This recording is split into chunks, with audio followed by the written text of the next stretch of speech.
This week is National Flood Awareness Week, March 18th to the 22nd, and it's basically to make sure that everybody understands that floods do happen. They're one of the leading national incidents that occur every year in the United States.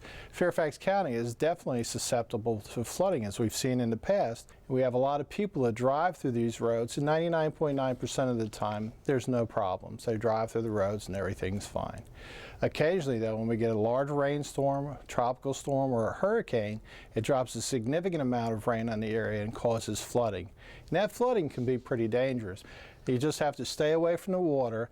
Don't go in it. Now, if somebody does get in the water, the big thing, if you witness that, is to pick up your phone and call 911 as soon as possible to get rescuers on the scene who are specifically trained to get those people out of the water. Fairfax County has what's called a Technical Rescue Operations Team, and within that Technical Rescue Operations Team, they have swift water rescue assets. These are firefighters that are specifically trained to go in there and get people out. Flooding has and will be part of our lifestyle here in Fairfax County, based on where we are, the geography-wise, and also the fact that it's happened in the past and it will happen once again in the future, because we're on the Potomac. We have the upper Potomac, which is considered to be swift water, the lower Potomac, and we have all these feeder streams that come into the Potomac.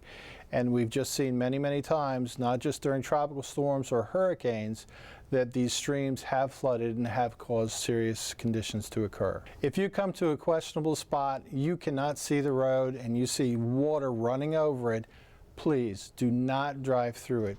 Turn around, don't drown, because too many people get trapped in these fast-running streams in these flooded environments.